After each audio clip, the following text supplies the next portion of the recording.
नमस्कार, स्वागत है आप सबका दिन भर की तमाम बड़ी और अहम खबरों के साथ। मैं हूं कवींद्र। शुरुआत हेडलाइन से। मध्य प्रदेश सरकार का किसानों से बातचीत का प्रस्ताव, मुख्यमंत्री की शांति की अपील, गृह मंत्री ने माना पुलिस फायरिंग में किसानों की हुई मौत।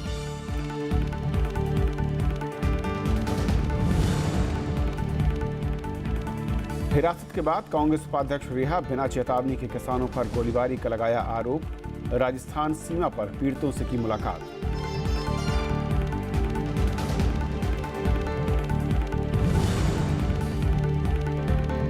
मवेशियों की खरीद बिक्री पर रोक का केरल विधानसभा में विरोध, केंद्रीय अधिसूचना रद्द करने का प्रस्ताव पारित। फैसले को बताया संघीय ढांचे से खिलवाड़।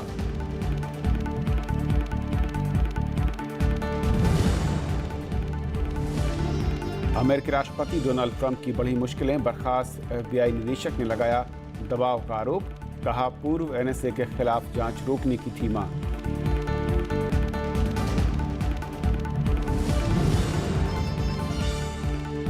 भारत ने दिया श्रीलंका को 322 रनों का लक्ष्य, सलामी बल्लेबाजों का शानदार प्रदर्शन, शिखर धवन ने जड़ा शतक। और आइए देखते हैं पहली खबर।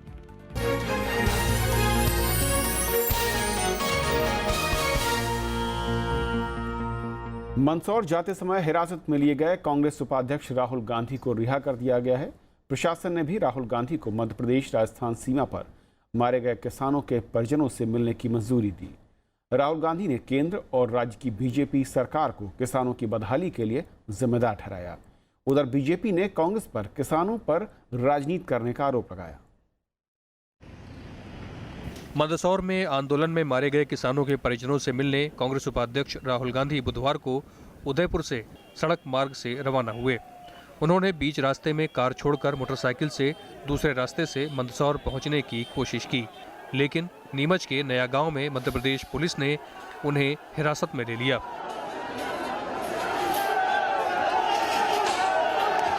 में लिए जाने के बाद राहुल गांधी ने कहा कि राज्य सरकार मुझे किसानों से मिलने नहीं देना चाहती। उन्होंने किसानों की बदहाली के लिए बीजेपी सरकार को जिम्मेदार बताया।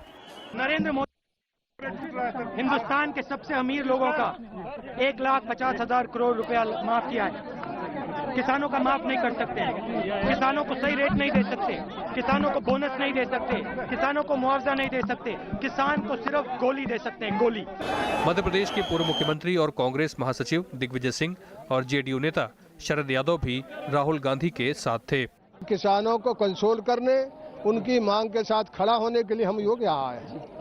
हमारा और कोई मकसद नहीं है, लेकिन हम लोग 3 लोग थे, हमने कोई किसी तरह का कानून नहीं तोड़ा, तब भी ये लोग हमको जाने नहीं दे रहे, हमको रोके हुए हैं। बीजेपी ने कांग्रेस और विपक्षी दलों पर किसानों के मुद्दे पर राजनीति करने का आरोप लगाया है। आज जो घटना हुआ, उस घटना को थोड़ा और भी प्रज्वलित करके एक पॉलिटिकल रूप देके आंदोलन को बढ़ाने के लिए कांग्रेस पार्टी प्रयास कर रही है, बहुत दुर्भाग्यपूर्ण है। मध्य प्रदेश सरकार का कहना है कि प्रशासन मंदसौर में शांति बहाली की कोशिश कर रहा है और सुरक्षा के हालात के चलते कांग्रेस नेताओं को रोका गया है। मध्य प्रदेश के मुख्यमंत्री शिवराज सिंह चौहान ने लोगों से शांति बनाए रखने की अपील की है। चर्चा करके समस्याओं का समाधान हो सकता है, लेकिन कुछ अराजक तत्व प्रदेश को हिंसा की आग में झोंकना चाहते हैं, उनसे हम सख्ती से निपटेंगे।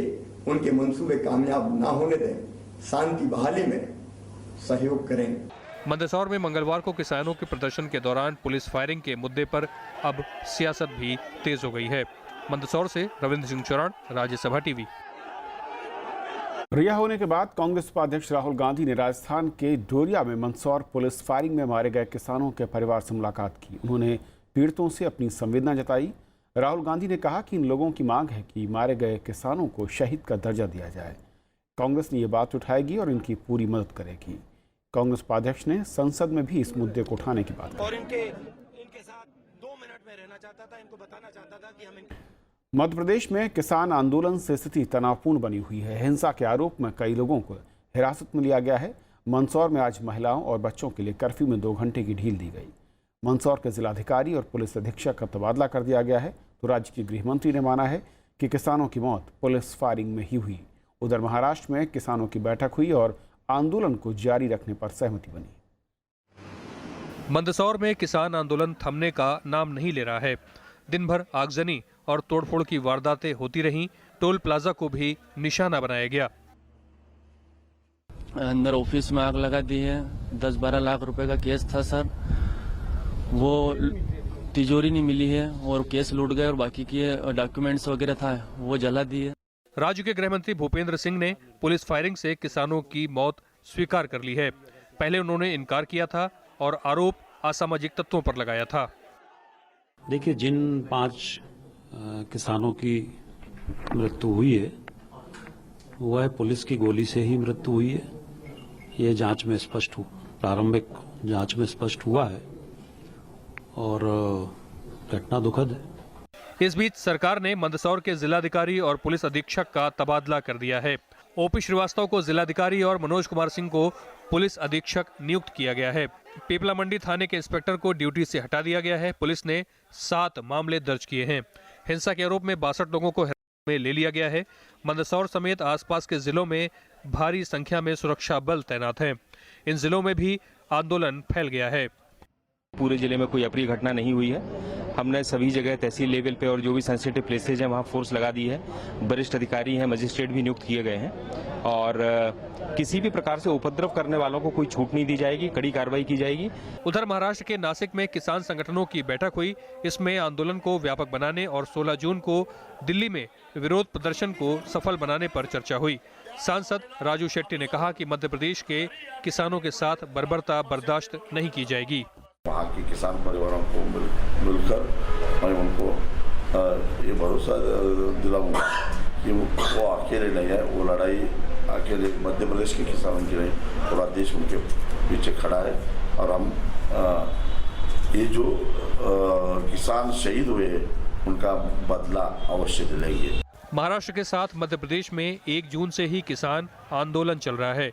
दोनों ही राज्यों के किसान कर्ज माफी और फसलों के उचित मूल्य जैसी मांगे कर रहे हैं। मंदसौर से रविंद्र सिंह शरण के साथ ब्यूरो रिपोर्ट, राज्यसभा टीवी। और इस पूरे मसले पर बातचीत करने के लिए हमारे साथ हिंदुस्तान के पॉलिटिकल एडिटर निर्मल पाठक है। निर्मल, स्वागत है आपका। निर्मल, जिस तरीके से किसानों का पूरा मसला था, राहुल गांधी वहां जाते हैं, मुलाकात भी करते हैं, लेकिन सत्ताधारी दल कहता है कि राजनीति हो रही है। किसानों के मुद्दे पर अगर राजनीतिक दल जमीन पर जाकर मुलाकात नहीं करें तो फिर करेंगे क्या?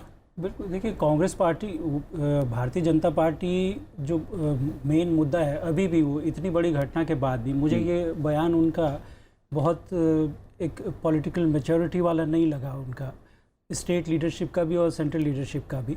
ये राजनीतिक दल है, वो राजनीति नहीं करेगा तो और क्या कर, मान लिया कि वो राजनीति भी कर रहे हैं, अगर वो राजनीति नहीं करेंगे तो क्या, किस मुद्दे पर राजनीति का? अगर ये किसानों का इतना बड़ा मुद्दा मध्य प्रदेश में हुआ है, 5 किसान मारे गए हैं, उसमें आंदोलन चल रहा है, पिछले 2 महीने से किसान एजिटेटेड हैं, उस पर भी अगर राजनीति नहीं करेगी पार्टी तो फिर किस पे राजनीति करेगी? वो काहे के लिए हैं? वो सांस्कृतिक संगठन तो नहीं है कांग्रेस पार्टी भी। तो ये कहना तो खैर अपनी नाकामियों से, अपनी कमजोरी से एक ध्यान हटाने वाली बात है। पर इसका भी, जैसे कांग्रेस ने भी ये, आज राहुल गांधी वहाँ गए थे, ऐसे ही आपको ध्यान होगा 2011 में उत्तर प्रदेश में बहुत बड़ा एक किसानों का मसला जमीन को लेके चल रहा था मुद्दा। भट्टा परसौल राहुल गांधी गए थे, उसके बाद उस मुद्दे का क्या हुआ कुछ पता नहीं चला। बिल्कुल, जिस तरह आज आप दोपहर का अगर वो देखेंगे उनका सीन कि वही मोटरसाइकिल से जाना, पैदल जाना, ये सब भट्टा परसौल में भी हुआ। 2012 में उत्तर प्रदेश के चुनाव हुए, वहाँ क्या हुआ कुछ। तो ये बात है कि कांग्रेस उसको कितना इशू को भुना पाएगी या क्या करेगी, पर राजनीति करने का हक तो कांग्रेस को है। और शुरुआत में जिस तरीके से इस पूरी गोलीबारी में राज्य सरकार के तमाम प्रवक्ता ये दावा करते रहे कि पुलिस को किसी ने आदेश नहीं दिया और गोली पुलिस की ओर से नहीं चलाई गई, आज गृह मंत्री जो वहाँ के हैं वो कहते हैं कि नहीं, रिपोर्ट कहती है कि पुलिस की ओर से ही ये गोली चली। गृह मंत्री, तो क्या ये माना जाए कि शुरुआत में ही आप तथ्यों को नकारने की जो प्रवृत्ति पैदा कर दें तो उसके बाद फिर सच्चाई का सामना कैसे करेंगे? गृह मंत्री का बहुत ही गैर जिम्मेदाराना बयान था। एक तो आपने बिना जाँच किए, या तो वो बताते कि उनको कहाँ से इस तरह की रिपोर्ट मिली, उन्होंने कहा कि नहीं वो पुलिस की गोली से नहीं मारे गए हैं। इसका मतलब उनका इशारा ये रहा होगा कि जो कांग्रेस या जिस पे वो आरोप लगा रहे हैं कि वो राजनीति कर रहे हैं, वो उकसा रहे हैं किसानों को, उनमें से किसी ने गोली चलाई होगी, उन्होंने किसानों को मारा है। लेकिन आज मेरे ख्याल से उनको लीडरशिप की तरफ से कुछ कहा गया होगा या डांट पड़ी होगी, क्योंकि जिस तरह से उनका टीवी पे मैं बयान देख रहा था, उससे ऐसा लगा कि वो काफ़ी प्रेशर में दिख रहे हैं, काफ़ी तनाव में, काफ़ी दबाव में उन्होंने इस तरह का बयान दिया है। पर उसके बावजूद अभी भी मुख्यमंत्री को भी मैंने सुना, मुख्यमंत्री शिवराज सिंह, जो कि काफ़ी सेंसिटिव, उनकी इमेज इस तरह की कि बहुत ही संवेदनशील टाइप के मुख्यमंत्री हैं और लगातार जीत रहे हैं। उनकी पॉपुलैरिटी मध्य प्रदेश में, वो काफ़ी लोकप्रिय नेता भी उनको माना जाता है। इसकी वजह से उनको पिछले 3 बार से लगातार उनको मैंडेट भी मिल रहा है। वो आज भी कह रहे हैं कि नहीं, कि इसमें कुछ असामाजिक तत्व हैं जो इसको भड़का रहे हैं। तो आपकी सरकार क्या कर रही है? उन असामाजिक तत्वों को निकाल करके आप पकड़ते क्यों नहीं है उनको, या उनके खिलाफ कार्रवाई क्यों नहीं कर रहे हैं? आप खुद अपनी नाकामी बता रहे हैं। बिल्कुल बिल्कुल। और निर्मल, एक और बात, जो किसानों का जब मुद्दा होता है और किसानों की मांगों को लेकर जब एक आंदोलन होता है, तब तक वो सुर्खियों में या फिर मीडिया में या फिर राजनीतिक दलों की चर्चा में नहीं आता, जब तक कि वहाँ पर हिंसा ना हो जाए। और हिंसा होने के बाद मुद्दा पीछे छूट जाता है और वहाँ पर मौतें, वहाँ पर कर्फ्यू, वहाँ पर आंदोलन, ये इस पर ही चर्चा होती है। बिल्कुल। देखिए, ये वाला भी, यहाँ भी मसला पिछले करीब 2 महीने से महाराष्ट्र में तो चल ही रहा है, मध्य प्रदेश में भी मालवा के जो जिले प्रभावित हुए हैं, वहाँ भी पिछले करीब 1.5-2 महीने से किसान अपनी आवाज़ उठा रहे हैं। पिछले 10 दिन से लगातार ये खबरें आ रही थी, किसानों ने दूध फेंक दिया अपना सड़क पे, प्याज उन्होंने फेंक दिया, सरकार को MSP तय करना था प्याज के लिए, वो नहीं किया। उन लोगों को, उसके बजाय किसानों को सीधे एड्रेस करने के बजाय, अगर शिवराज सिंह चौहान ने सीधे किसानों से ही बात की होती या उनके बीच में गए होते, तो शायद हो सकता है इतना बड़ा मामला नहीं बनता। बिल्कुल। वो बजाय उसको सीधे किसानों से डील करने के, वो जो यूनियन थी, किसान यूनियन जो इस आंदोलन को समर्थन दे रही थी, उनमें फूट डालने के, ये सरकारों की प्रवृत्ति होती है कि जहाँ फूट डालो और किसी भी तरह से लीजिए और आंदोलन और बाकी। ऐसा ही इसमें भी हुआ, उन्होंने एक गुट को मना लिया जो उनके समर्थित वो है भाजपा के अलाई हैं उनमें, या उनके ऑफशूट हैं उसमें, उनके साथ उनका समझौता हो गया और इससे बाकी गुट उससे नाराज हुए। और उसमें ये ऐसा बता रहे हैं कि ये आंदोलन थोड़ा सा और भड़क गया उससे, और उसके बाद फिर पुलिस की कार्रवाई वगैरह, कोई किसी तरह का पुलिस को किस तरह से वहाँ डील करना है, ये बहुत ही बड़ी प्रशासनिक लापरवाही और बिल्कुल। वो भी बहुत ये भी है कि दुखद है कि जब इतनी मौतें हो रही हैं, वहाँ पर हिंसा हो रही है, तब जाकर मुख्यमंत्री ये कहते हैं कि वो बातचीत के लिए तैयार हैं। शुरुआत में किसान तैयार थे बातचीत करने को, लेकिन कोई उनकी बात सुनने वाला नहीं था। बहुत बहुत शुक्रिया निर्मल इस पूरी बातचीत के लिए आपका। और ये थी पहली खबर। छोटा सा ब्रेक और ब्रेक के उस पार दिन भर की दूसरी बड़ी खबर है।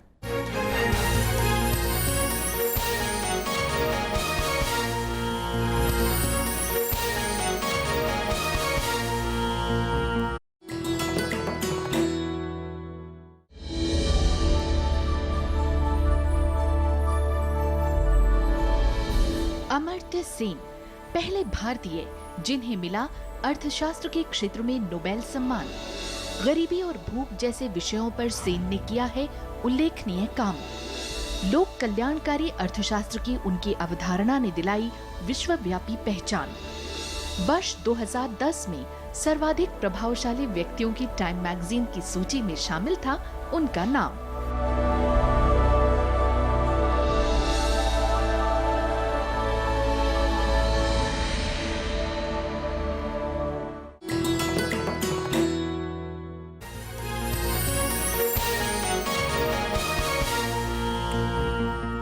सहयोग संगठन के सम्मेलन में शिरकत करने के लिए प्रधानमंत्री नरेंद्र मोदी आज कजाकिस्तान पहुंच गए। अस्ताना पहुंचने पर प्रधानमंत्री ने कजाकिस्तान के राष्ट्रपति नूरसुल्तान नज़रबायेव से मुलाकात की। दोनों नेताओं ने आपसी संबंधों को आगे बढ़ाने पर बात की। प्रधानमंत्री का चीनी राष्ट्रपति शी जिनपिंग समेत कई विदेशी नेताओं से मुलाकात का कार्यक्रम है। SCO सम्मेलन में भारत और पाकिस्तान को शंघाई सहयोग संगठन की पूर्ण सदस्यता मिलेगी। अभी चीन, रूस, कजाकिस्तान, किर्गिस्तान, उज्बेकिस्तान और तजाकिस्तान इसके सदस्य हैं। मांस के लिए जानवरों की खरीद फरोख्त पर पाबंदी के खिलाफ आज केरल विधानसभा से प्रस्ताव पारित किया गया, जिसमें केंद्र से अधिसूचना रद्द करने की मांग की गई है। इससे पहले सदन में LDF और UDF इसे केंद्र का तानाशाही कदम और राज्यों के अधिकार में दखल करार दिया। बूचड़खाने के लिए मवेशियों की खरीद फरोख्त को लेकर केंद्र सरकार के नोटिफिकेशन के खिलाफ केरल विधानसभा का विशेष सत्र बुलाया गया। कार्यवाही में सत्ता पक्ष एलडीएफ और विपक्ष यूडीएफ दोनों ने केंद्र के इस कदम का विरोध किया और इसे तानाशाही रवैया बताया। मुख्यमंत्री पी विजयन ने कहा कि केंद्र का ये आदेश संघीय ढांचे के खिलाफ है और ये लोगों के खाने पीने की आदत पर दखल देने की कोशिश है। मुख्यमंत्री ने चर्चा के दौरान पाबंदी का कृषि, डेयरी, चमड़ा और मीट निर्यात उद्योग पर इसके नकारात्मक असर के बारे में बात की। മൃഗങ്ങളോടുള്ള ക്രൂരത തടയൽ നിയമത്തിന്റെ മറവിൽ പൗരന്റെ തൊഴിൽ, വ്യാപാര, ആഹാര സ്വാതന്ത്ര്യത്തിനുള്ള മൗലികാവകാശം ഹനിക്കുകയാണ് കേന്ദ്ര സർക്കാർ ചെയ്യുന്നത്. ഒരു വശത്ത് ഇത് ചെയ്യുമ്പോൾ തന്നെ മറുവശത്ത് ഈ മേഖലയെ ആശ്രയിക്കുന്ന ലക്ഷക്കണക്കിന് ആളുകൾ പട്ടിണിയിലാകും। चर्चा में दूसरे विधायकों ने कहा कि मवेशियों की खरीद फरोख्त पर रोक सांप्रदायिक होने के साथ मजदूरों और किसानों के खिलाफ है और केंद्र सरकार राजनीतिक एजेंडा लागू करने की कोशिश कर रही है। चर्चा के बाद सदन ने केंद्र से इस अधिसूचना को रद्द करने का प्रस्ताव पारित किया। Bureau report, Rajya Sabha TV. Kashmir में सेना ने आज घुसपैठ की एक बड़ी कोशिश नाकाम कर दी।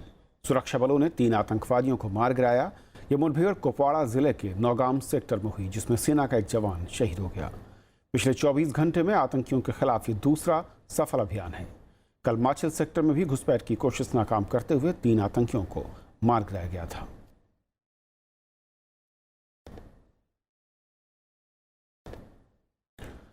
उत्तर प्रदेश पुलिस ने भीम आर्मी के संस्थापक चंद्रशेखर आजाद को गिरफ्तार कर लिया है। ये गिरफ्तारी हिमाचल के डलहौजी से हुई। चंद्रशेखर पर सहारनपुर में हिंसा भड़काने का आरोप है। पुलिस को कई दिनों से उसकी तलाश थी। भीमसेना के 2 सदस्यों को पहले ही पुलिस गिरफ्तार कर चुकी है। सहारनपुर में बीते महीने कई बार हिंसा हुई थी, जिनमें 2 लोगों की मौत हो गई थी, जबकि कई लोग घायल हुए थे। इस बीच सहारनपुर में 2 दिनों के लिए इंटरनेट सेवा बंद कर दी गई है। भारत समेत 68 देशों ने आज कर चोरी रोकने से जुड़े एक समझौते पर दस्तखत किए। पेरिस में बैठक के दौरान करार पर दस्तखत हुए, जिसमें वित्त मंत्री अरुण जेटली ने हिस्सा लिया। करार के तहत उन कंपनियों पर लगाम लगेगी जो कृत्रिम तरीके से व्यापार का स्थान बदलकर कर चोरी करते हैं। इसका मकसद वर्तमान कानून की कमजोरियों को दूर करना है। जानकारों का मानना है कि भारत में व्यापार करने वाली बहुराष्ट्रीय कंपनियों के लिए अब कर चोरी करना कठिन हो जाएगा।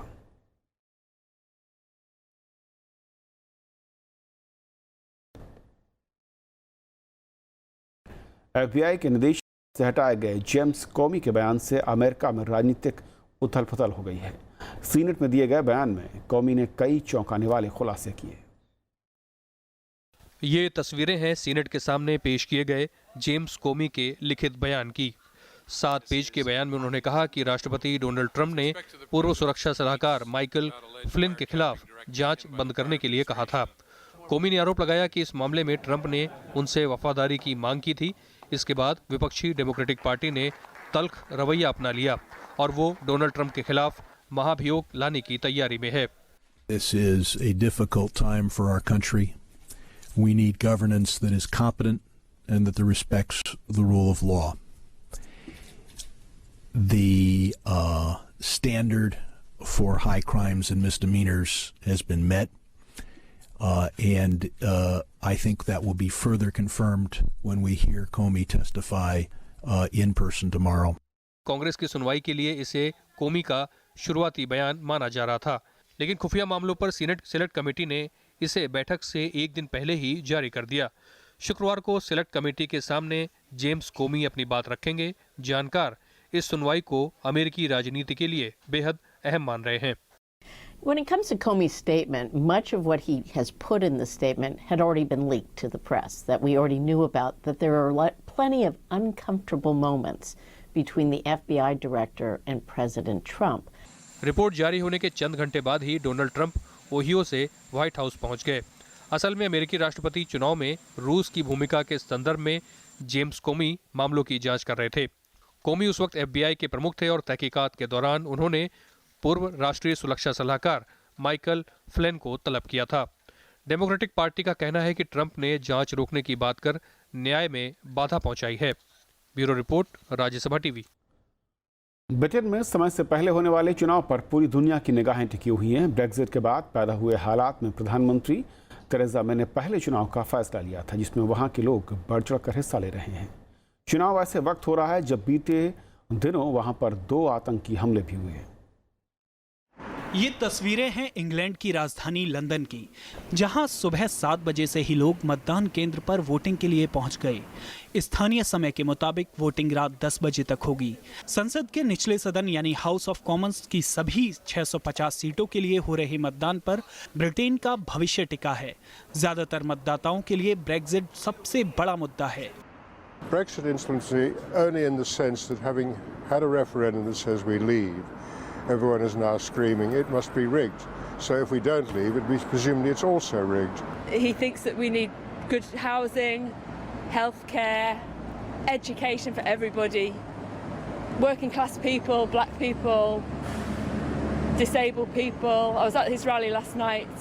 चुनावी मैदान में कई पार्टियां अपनी दावेदारी पेश कर रही हैं, लेकिन सत्ताधारी कंजर्वेटिव पार्टी और लेबर पार्टी के बीच ही मुख्य मुकाबला है। बर्कशायर में प्रधानमंत्री टेरेसा मे सुबह के वक्त मतदान करने पहुंची, तो वहीं दूसरी तरफ लेबर पार्टी नेता और नेता प्रतिपक्ष जेमी कार्बिन ने लंदन में वोटिंग की और मतदान करने पहुंचे समर्थकों का शुक्रिया अदा किया। Thank you very much all of you for coming here today. It's a day of our democracy. I've just voted. I'm very proud of our campaign. Thank you very much. बीते साल ब्रेक्जिट के लिए हुए जनमत संग्रह के बाद इस चुनाव को बेहद अहम माना जा रहा है। ब्रिटेन ने लिस्बन समझौते को लागू करने के लिए यूरोपियन यूनियन को नोटिस दे दिया है। माना जा रहा है कि ब्रेक्जिट वार्ता में ब्रिटेन का पक्ष मजबूती के लिए प्रधानमंत्री टेरेसा मे ने समय से पहले ये चुनाव करवाया, ताकि संसद में मजबूत सरकार बन पाए, जो ब्रेक्जिट से जुड़े विधेयक को 2/3 बहुमत से पारित करने में सफल रहे। 9 जून को मतगणना होगी और 13 जून को संसद की शुरुआत होगी। Bureau report, Rajya Sabha TV.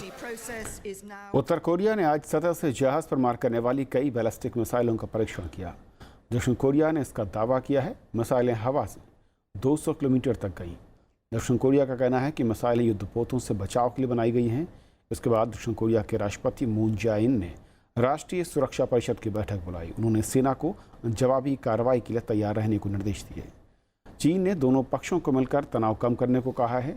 उत्तर कोरिया ने ऐसे वक्त में इन मिसाइलों का परीक्षण किया है जब संयुक्त राष्ट्र सुरक्षा परिषद ने उस पर ताज़ा प्रतिबंध लगाए हैं।